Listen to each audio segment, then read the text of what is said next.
भीत है।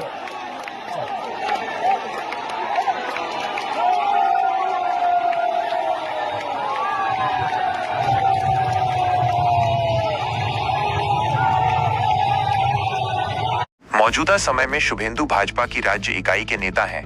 वह मई 2021 से इस पद पर कार्यरत हैं। 1995 में उनके राजनीतिक करियर की शुरुआत कांग्रेस से है। वह 1998 से 2020 तक तृणमूल कांग्रेस टीएमसी के कद्दावर नेता रहे और ममता बनर्जी की सरकार में परिवहन और सिंचाई मंत्री के रूप में भी कार्य किया। 2020 के बाद जब से वे भाजपा में शामिल हुए तब से उन्होंने पार्टी के मुख्य रणनीतिकार के तौर पर काम किया है। तो ये पहली बार होगा जब बंगाल में भाजपा की सरकार बनने का रास्ता साफ होगा। इस जीत में कई बड़े चेहरों का हाथ रहा है।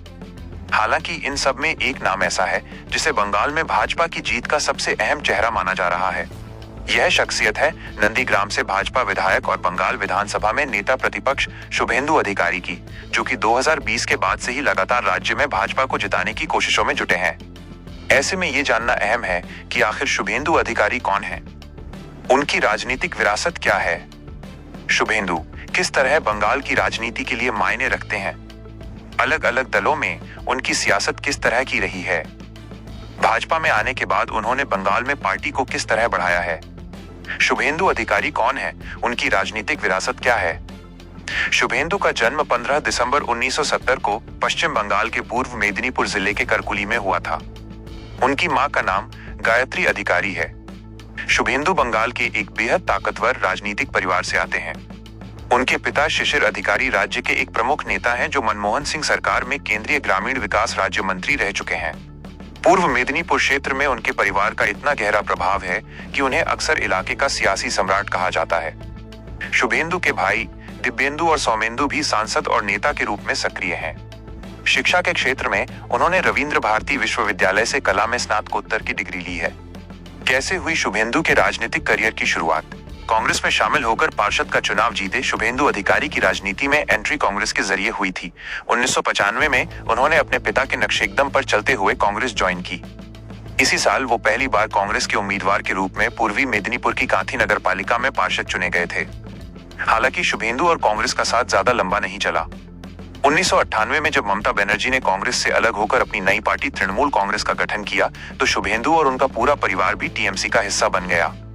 इसी के चलते अधिकारी परिवार के कोई बार टीएमसी के सह संस्थापकों के तौर पर भी जाना जाता है। पहली बार टीएमसी से ही बने विधायक राज्य स्तर की मुख्यधारा की राजनीति में उनका बड़ा कदम साल 2006 में आया। वो कांथी दक्षिण निर्वाचन क्षेत्र से तृणमूल कांग्रेस के उम्मीदवार के रूप में जीतकर पहली बार पश्चिम बंगाल विधानसभा पहुंचे। इसी वर्ष उन्हें कांथी नगर पालिका का अध्यक्ष भी चुना गया। एक आंदोलन ने बनाया टीएमसी का बड़ा चेहरा। शुभेंदु के जीवन में बड़ा मोड़ 2007 में आया जब उन्होंने बंगाल की तत्कालीन वामपंथी सरकार की नंदीग्राम में ऐतिहासिक भूमि अधिग्रहण विरोधी आंदोलन की कमान संभाली और भूमि उच्छेद प्रतिरोध कमेटी का नेतृत्व किया। इसी आंदोलन ने बंगाल में 34 साल पुराने वामपंथी शासन को उखाड़ फेंकने और 2011 में टीएमसी को सत्ता के शिखर तक पहुंचाने में सबसे बड़ी भूमिका निभाई। इसने ममता बनर्जी और टीएमसी को बंगाल की सत्ता में लाने में अहम भूमिका निभाई। इसी लोकप्रियता के दम पर 2009 में वो तमलुक निर्वाचन क्षेत्र से चुनाव जीतकर पहली बार लोकसभा सांसद बने। तृणमूल में कैसे सफलता की सीढ़ियां चढ़ते गए शुभेंदु? टीएमसी के गठन में अधिकारी परिवार के शामिल रहने और शुरुआती आंदोलनों में अहम भूमिका निभाने की वजह से शुभेंदु का टीएमसी में बड़ा कद रहा। उन्हें तृणमूल के अहम स्तंभों के तौर पर जाना जाता था। आलम यह था कि टीएमसी में ही नेता मानते थे कि ममता के बाद पार्टी का चेहरा शुभेंदु अधिकारी ही है। इस तरह टीएमसी में उनकी छवि ममता के बाद नंबर 2 नेता की बन गई थी। नंदीग्राम की सफलता के बाद 2009 के लोकसभा चुनाव में उन्होंने तमलुक सीट से सत्तासीन माकपा के बड़े नेता लक्ष्मण सेठ को 1.73 लाख से अधिक वोटों से हराया। 2014 में वो दोबारा इसी सीट से सांसद चुने गए। सांसद रहने के बाद 2016 में शुभेंदु वापस विधानसभा चुनाव लड़े और नंदीग्राम सीट से जीत हासिल की। इसके बाद उन्हें ममता बनर्जी की सरकार में परिवहन और सिंचाई जैसे भारी भरकम मंत्रालयों का कैबिनेट मंत्री बनाया गया। पश्चिम बंगाल में आज जिन क्षेत्रों में भाजपा का दबदबा, उसमें शुभेंदु ने ही प्रभाव बनाया। टीएमसी में रहते हुए शुभेंदु ने ग्रामीण बंगाल में गहरी पैठ बनाई। उनके नेतृत्व को देखते हुए ममता बनर्जी ने उन्हें जंगल महल क्षेत्र, पश्चिम मेदिनीपुर, पुरुलिया और बांकुड़ा का प्रभारी बनाया। इन सभी जगहों पर उन्होंने टीएमसी का सफलतापूर्वक विस्तार किया। इसके अलावा मुर्शिदाबाद और मालदा जैसे जिलों में भी कांग्रेस को कमजोर कर टीएमसी को मजबूत करने में उन्होंने अहम भूमिका निभाई। यही वजह है कि जब शुभेंदु भाजपा में शामिल हुए तो भले ही उन्होंने टीएमसी छोड़ दी, लेकिन इन क्षेत्रों पर उनका प्रभाव लगातार बना रहा। टीएमसी से भाजपा में आने की क्या है कहानी? अभिषेक बनर्जी के आगे घटता कद शुभेंदु अधिकारी का टीएमसी से मोहभंग होने और भाजपा में शामिल होने का सफर कई महत्वपूर्ण राजनीतिक घटनाक्रमों से होकर गुजरा। दरअसल शुभेंदु टीएमसी में एक बड़े और जमीनी नेता थे, लेकिन ममता बनर्जी के भतीजे अभिषेक बनर्जी का पार्टी में बढ़ता कद और प्रभाव उनके असंतोष का सबसे प्रमुख कारण बना। अभिषेक को पार्टी प्रबंधन में अधिक जिम्मेदारियां दी जा रही थी, जिससे कई जिलों में पार्टी को खड़ा करने वाले शुभेंदु खुद को किनारे महसूस करने लगे थे। इसके अलावा 2019 के लोकसभा चुनावों के बाद पार्टी में चुनावी रणनीतिकार प्रशांत किशोर का प्रभाव भी बढ़ने लगा था, जिनसे शुभेंदु के गहरे मतभेद थे। फिर शुरू हुआ टीएमसी से दूरी बनाने का सिलसिला। इन मतभेदों के चलते उन्होंने पार्टी के कार्यक्रमों और कैबिनेट की बैठकों से दूरी बनानी शुरू कर दी थी। 10 नवंबर 2020 को उन्होंने नंदीग्राम में एक रैली आयोजित की थी, जिसमें टीएमसी का कोई बैनर नहीं लगाया गया था और न ही उन्हें वहां एक मंत्री के रूप में संबोधित किया गया। इसी रैली में उन्होंने खुले मंच से कहा था, मैदाने जंग में मिलेंगे, जिससे उनके बागी होने के साफ संकेत मिल गए थे। इस्तीफों का सिलसिला टीएमसी नेतृत्व की ओर से उन्हें मनाने के प्रयास लगातार नाकाम रहे और नवंबर-दिसंबर 2020 में उन्होंने एक एक करके अपने सभी पदों से इस्तीफा दे दिया।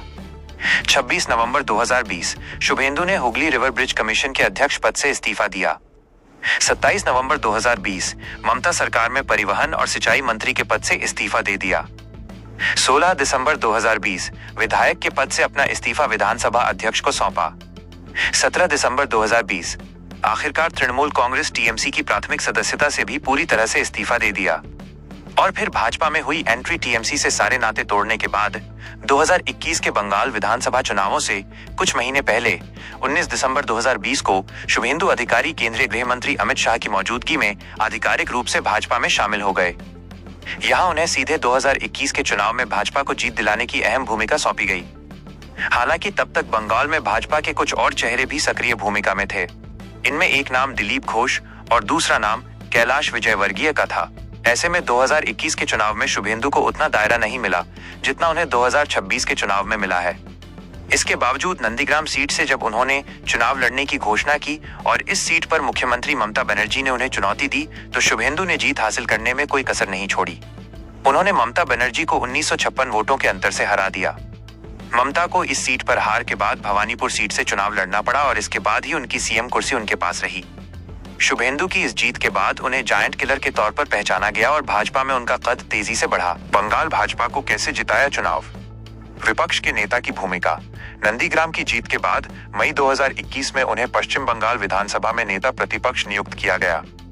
इस पद के मिलने के बाद से ही माना जाने लगा था कि अगर भाजपा बंगाल में सत्ता हासिल करती है तो उन्हें मुख्यमंत्री पद के मुख्य दावेदारों में से एक होंगे। पार्टी के अंदर एकजुटता बढ़ाने वाले मुख्य रणनीतिकार। 2021 के चुनाव में हार के बाद गुटबाजी से जूझ रही बंगाल भाजपा इकाई में शुभेंदु ने नेताओं को एकजुट करने का काम किया है। विश्लेषकों के मुताबिक 2026 के चुनाव में टिकट बंटवारे से लेकर चुनावी रणनीतियों तक में उनका सीधा प्रभाव है। केंद्रीय नेतृत्व खासकर अमित शाह के साथ उनके करीबी समीकरणों ने राज्य इकाई में उनके प्रभाव को और मजबूत किया है। भ्रष्टाचार और चुनाव बाद हिंसा पर आक्रामक रुख। 2 मई 2021 को चुनाव परिणाम आने के बाद बंगाल में हुई राजनीतिक हिंसा के खिलाफ शुभेंदु ने कलकत्ता उच्च न्यायालय में सबूतों के साथ याचिकाएं दायर की। नतीजतन अदालत ने मामले में एफआईआर दर्ज करने और जांच के आदेश दिए। इसके अलावा वो शारदा चिटफंड घोटाले और अन्य भ्रष्टाचार मामलों में टीएमसी नेताओं के खिलाफ सख्त कार्रवाई के लिए सीबीआई और ईडी जैसी केंद्रीय एजेंसियों पर लगातार दबाव बनाते रहे हैं। घुसपैठ और सीएए पर मुखर रुख। भाजपा के वैचारिक रुख के तहत उन्होंने नागरिकता संशोधन अधिनियम सीएए के तहत हिंदू शरणार्थियों को नागरिकता देने का पुरजोर समर्थन किया है। साथ ही उन्होंने बंगाल में रोहिंग्या और बांग्लादेशी घुसपैठियों के मुद्दे को जोर शोर से उठाया है और टीएमसी सरकार पर फर्जी वोटर आईडी बनाने में मदद करने का आरोप लगाया। ममता बनर्जी को सीधी चुनौती। 2026 के चुनावों में शुभेंदु अधिकारी ने ममता बनर्जी को उनकी ही सीट भवानीपुर निर्वाचन क्षेत्र से भी चुनौती दी है। इसके जरिए उन्होंने खुद को पार्टी के प्रमुख चेहरे के तौर पर स्थापित किया और सीएम पद का दावेदार होने के संकेत भी दिए। दोस्तों, वीडियो अगर अच्छा लगे तो मेरे चैनल को सब्सक्राइब कर मेरे मनोबल को बढ़ाएं।